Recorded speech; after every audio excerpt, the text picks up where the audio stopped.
Hello student, मैं एकता आप सभी का ज्ञान चैतन्य चैनल में बहुत बहुत स्वागत करती हूँ। आज के इस टॉपिक में हम क्लास 9th के एनसीईआरटी किसान और काश्तकार इनके बारे में देखने वाले हैं। तो शुरू करते हैं।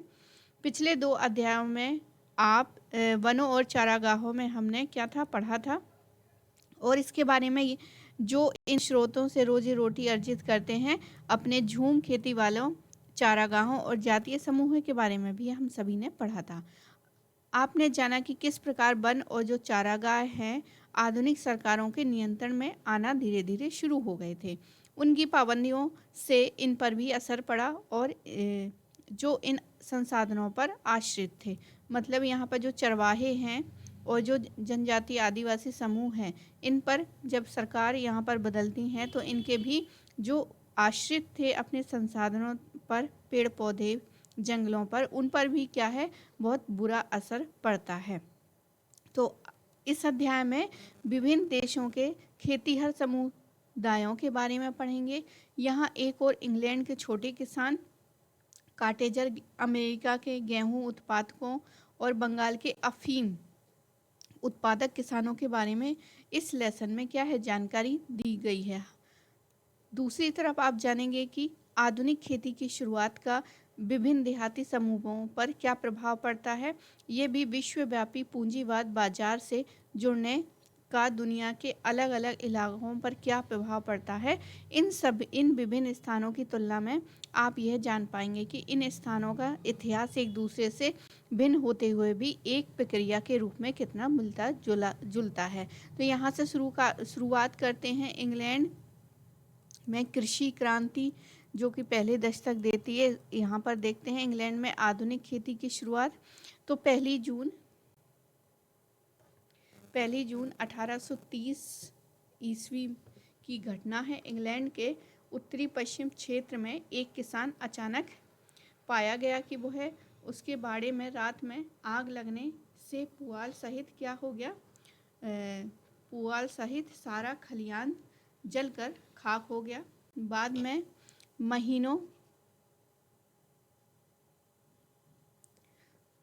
के महीनों में इस घटना की तरह कई घटनाएं दूसरे जिलों में भी दर्ज की गई।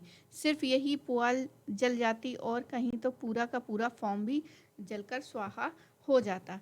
फिर 28 अगस्त 1830 के दिन इंग्लैंड के ईस्ट कैंट के मजदूरों ने एक थ्रेसिंग मशीन को तोड़कर नष्ट कर दिया। तो यहाँ पर एक थ्रेसिंग मशीन है जो कि तोड़कर नष्ट कर दिया। क्यों कर दिया ये हमें बाद में पता चलेगा। इसको आगे देखते हैं। इसके बाद 2 साल तक दंगों का दौर चलता रहा जिसमें तोड़ फोड़ की ये घटनाएं पूरे दक्षिणी इंग्लैंड में फैल गई। इस दौरान 387 थ्रेसिंग मशीनें तोड़ी गईं।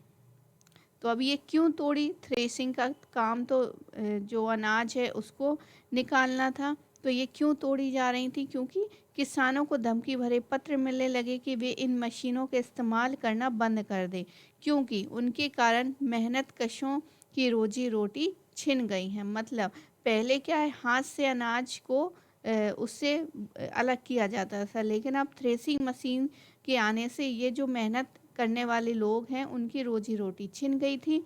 ज़्यादातर खेतों पर कैप्टन स्विंग नाम के किसी आदमी ने दस्तखत होते थे। जमींदारों को ये खतरा सताने लगा कि कहीं हथियारबंद गिरोह रातों रात उन पर हमला ना बोल दे। इस चक्कर में बहुत सारे जमींदारों ने तो अपनी मशीनें खुद ही तोड़ डाली। जवाब में सरकार ने सख्त कार्यवाही की। जिन लोगों पर शक था वे दंगे में लिप्त थे और उन्हें फौरन गिरफ्तार कर लिया गया।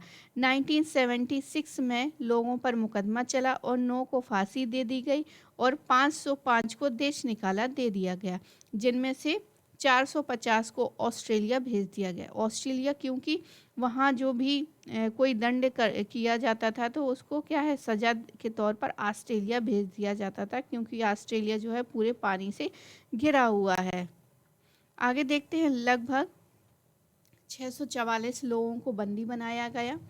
इन खेतों में मौजूद कैप्टेगन स्विंग एक मिथकीय नाम था, मतलब ये किसी का नाम नहीं था, ये सिर्फ मिथकीय नाम था। जो स्विंग के नाम पर दंगे करने वाले आखिर कौन थे? ये थ्रेसर मशीनों को तोड़कर क्यों आमदा थे, मतलब क्यों ये नाराज थे, क्यों ये मजबूर कर रहे थे, वे किस बात का विरोध कर रहे थे, इन सभी सवालों का हम यहाँ पर देखते हैं। तो यहाँ पर कुछ शब्दावली दी गई है, तो उसको देख लेते हैं। तो यहाँ पर शब्दावली दी गई है बाड़ा बंदी। बाड़ा बंदी मतलब एक पारंपरिक खुली जमीन पर, मान लीजिए हमने इतनी बाड़ा बंदी, बाड़ लगा दिया, मतलब इतनी जमीन जो है हमारी है, यहाँ से कोई ना जानवर आएगा ना इंसान आएगा, सिर्फ क्या है ये हमारी है, तो इसको बाड़ा बंदी कहते हैं। कॉमन्स यानी कि पारंपरिक समाजों में साझा सामुदायिक जल जंगल जमीन, तो ये कॉमन्स हो गए। आगे देखते हैं। आगे दिया गया है कि खुले खेतों और कॉमन्स का दौर, तो कॉमन्स हमने अभी ऊपर पढ़ा था। आगे देखते हैं, खुले खेतों और कॉमन्स का दौर था, मतलब स्टार्टिंग में जो है बाड़ाबंदी इस तरह से किसी भी तरह का नहीं था। तो यहाँ पर क्या हुआ कि बाड़ाबंदी कर दी गई। तो 18वीं शताब्दी के अंतिम वर्षों और 19वीं सदी के शुरुआती दौर में इंग्लैंड के देहाती इलाकों में नाटकीय बदलाव हुए। पहले इंग्लैंड का ग्रामीण क्षेत्र काफ़ी खुला खुला हुआ करता था, ना तो ज़मीन भूस्वामियों की निजी संपत्ति थी और ना ही उसकी बाड़ाबंदी की गई थी। किसान अपने गांव के आसपास की ज़मीन पर फसल उगाते थे।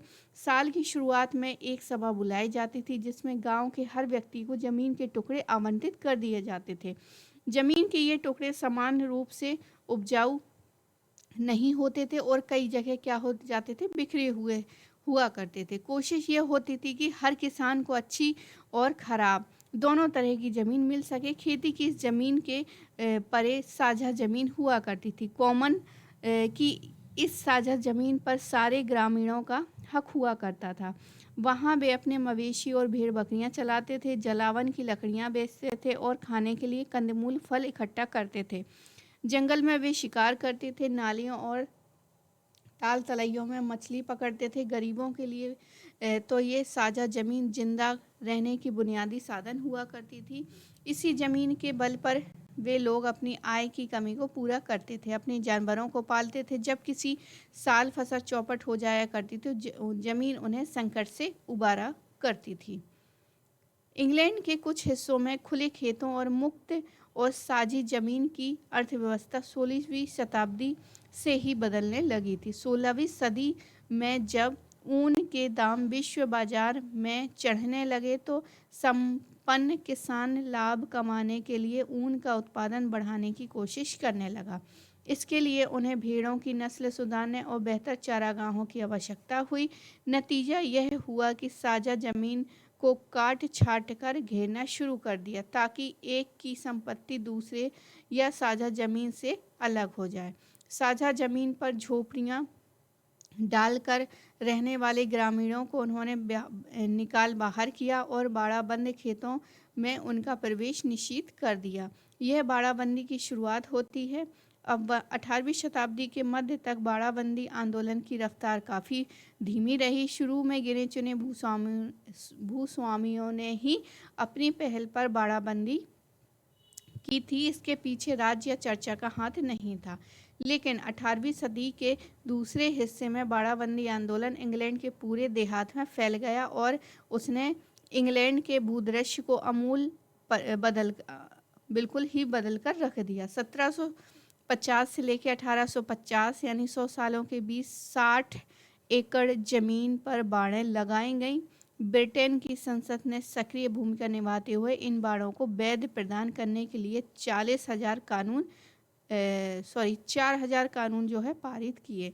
तो ये इंग्लैंड का जो है मैप है जिसमें बताई गई है तोड़ी गई ज़मीनों की संख्या और स्विंग आंदोलन के प्रभाव वाला क्षेत्र। तो स्विंग आंदोलन क्या था, इसको याद रखना है, ये इम्पोर्टेंट है एग्ज़ाम की दृष्टि से। तो स्विंग आंदोलन जो है वो यहाँ पर इम्पोर्टेंट हो गया, जिसके तहत ये मशीनें वगैरह तोड़ी गई। अब देखते हैं अनाज की बढ़ती मांग। तो ज़मीन का बाड़ा बंद करने की ऐसी जल्दबाजी आखिर क्यों हुई थी और इन बाड़ों का मतलब क्या था? नए बाड़े पुराने बाड़ों से भिन्न थे। जहां 16वीं शताब्दी के बाड़ों में भेड़ पालन का विकास किया जाता था, वहीं 18वीं शताब्दी के अंतिम वर्षों में बाड़ाबंदी का उद्देश्य अनाज उत्पादन को बढ़ाना हो गया। और इसका संदर्भ भी अलग अलग एक नए दौर का सूचक है। 18वीं शताब्दी के मध्य से इंग्लैंड की आबादी तेजी से बढ़ी। 1750 से लेकर 1900 के बीच इंग्लैंड की आबादी 4 गुना बढ़ गई। 1750 में कुल आबादी जो है 70 लाख की थी, जो 1850 से लेकर 2.1 करोड़ और 1900 से लेकर 1900 में 3 करोड़ तक जा पहुंची।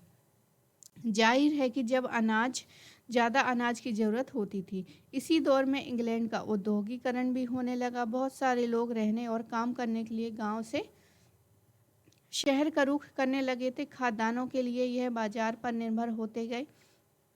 इस तरह जैसे जैसे शहरी आबादी बढ़ी, वैसे वैसे खाद्यान्नों का बाजार भी फैलने लगा और खाद्यान्नों की मांग के साथ उनके दाम भी बढ़ने लगे। 18वीं शताब्दी के अंत में फ्रांस इंग्लैंड के बीच युद्ध शुरू हो गया। इसी वजह से यूरोपीय खाद्यान्नों के आयात सहित व्यापार बाधित हुआ। इसका नतीजा ये हुआ कि इंग्लैंड में खाद्यान्नों के दाम आसमान छूने लगे।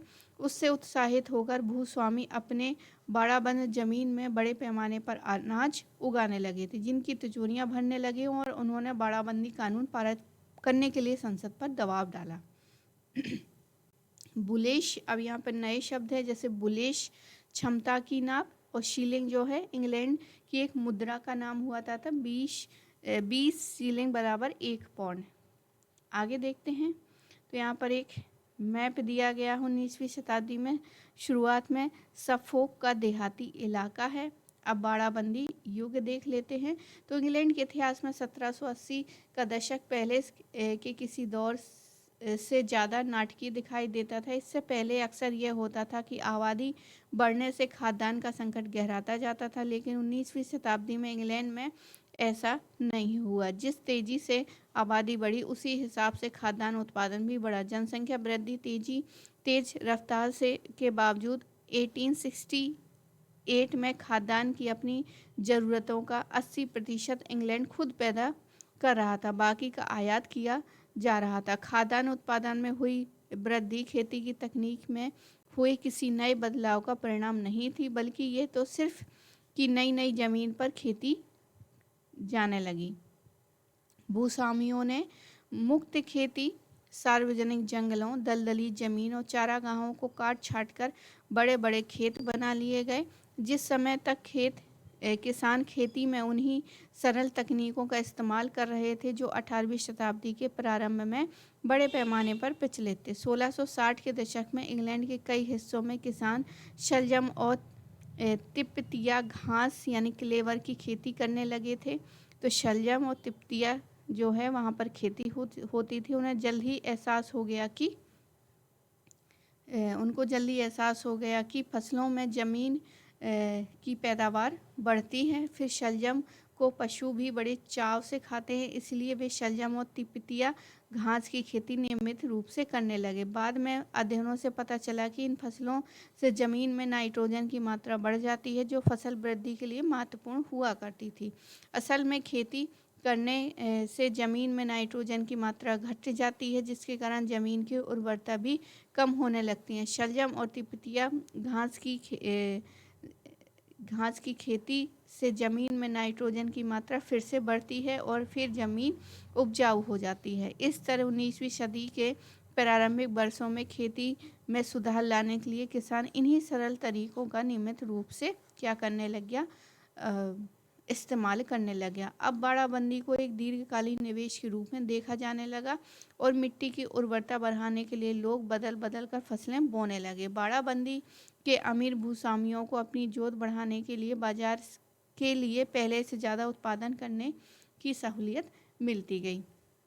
गरीब पर क्या बीतती है तो ये भी देख लेते हैं। बाड़ाबंदी में भूस्वामियों की तिजोरियां भर दी, पर उन लोगों का क्या हुआ जो रोजी रोटी के कॉमन्स पर आश्रित थे। बाड़ लगाने से बाड़े के भीतर की जमीन भूस्वामियों की निजी संपत्ति बन गई थी। गरीब अब ना तो जंगल से जलावन लकड़ी बटोर सकता था और ना ही साझा जमीन पर अपने पशु चरा सकता था। वे तो ना सेब और कंदमूल बीन सकते थे और ना ही गोश्त के लिए शिकार कर सकते थे। अब उनके पास फसल कटाई के बाद बची ठूठों को बटोरने का विकल्प भी नहीं रह गया। हर चीज़ पर जमींदारों का कब्जा हो गया, हर चीज़ बिकने लगी और वह भी ऐसी कीमतों पर कि जिन्हें अदा करने की सामर्थ्य गरीबों के पास नहीं थी। जहाँ कहीं बड़े पैमाने पर बाड़ाबंदी हुई, खास तौर पर इंग्लैंड के मध्यवर्ती क्षेत्रों और आसपास के प्रांतों में, वहाँ गरीबों को ज़मीन से बेदखल कर दिया गया। उनके पारंपरिक अधिकार धीरे धीरे खत्म होते गए। अपने अधिकारों से वंचित और ज़मीन से बेदखल होकर वे नए रोजगार की तलाश में भटकने लगे। मध्यवर्ती क्षेत्रों से वे दक्षिणी प्रांतों की ओर जाने लगे। मध्य क्षेत्र में सबसे सघन खेती होती थी और वहाँ खेतीहर मजदूरों की भारी मांग थी, लेकिन अब कहीं भी गरीबों को एक सुरक्षित और नियमित रोजगार नहीं मिल पा रहा था। तो पुराने ज़माने में आमतौर पर मजदूर जो है भूस्वामियों के साथ ही रहा करते थे। वे मालिकों के साथ खाना खाते और साल भर उनकी सेवा टहल करते थे। यह रिवाज 1800 तक आते आते समाप्त हो गया था। मजदूरों को काम के बदले दिहाड़ी मतलब पैसा या दिहाड़ी दी जाती थी और काम भी केवल कटाई के दौरान ही होता था। जमींदार अपना मुनाफा बढ़ाने के लिए मजदूरों की दिहाड़ी की मद में कटौती करने लगे। काम अनिश्चित, रोजगार असुरक्षित और आय स्थिर हो गया। वर्ष के बड़े हिस्से में गरीब बेरोजगार रहने लगे। अब थ्रेसिंग मशीन का आगमन देखते हैं।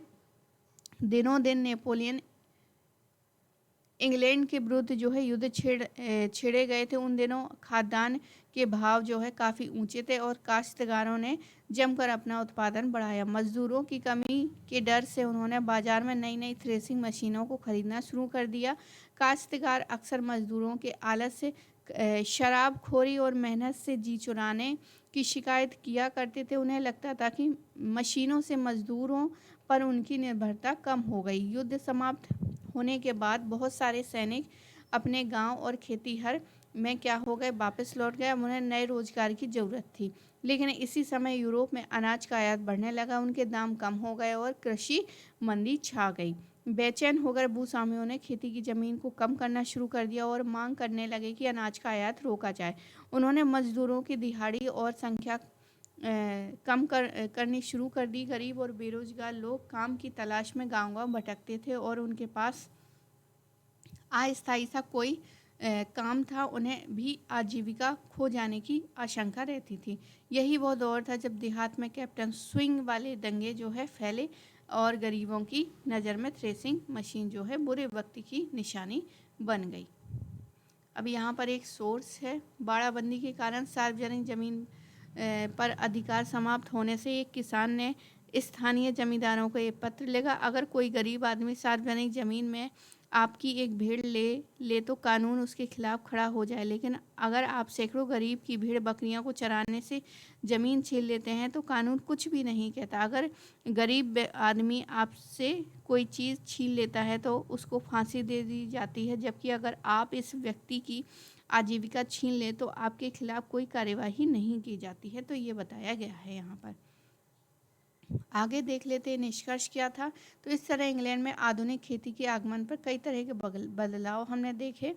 मुक्त खेत समाप्त हो गए, किसानों के पारंपरिक अधिकार भी जाते रहे। अमीर किसानों ने पैदावार में वृद्धि और अनाज को बाजार में बेचकर मोटा मुनाफा कमाया और ताकतवर हो गए। गांव के गरीब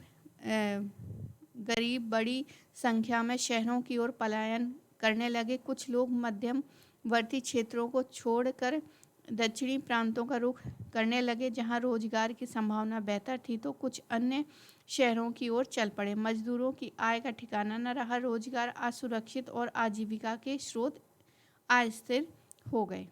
तो ये था।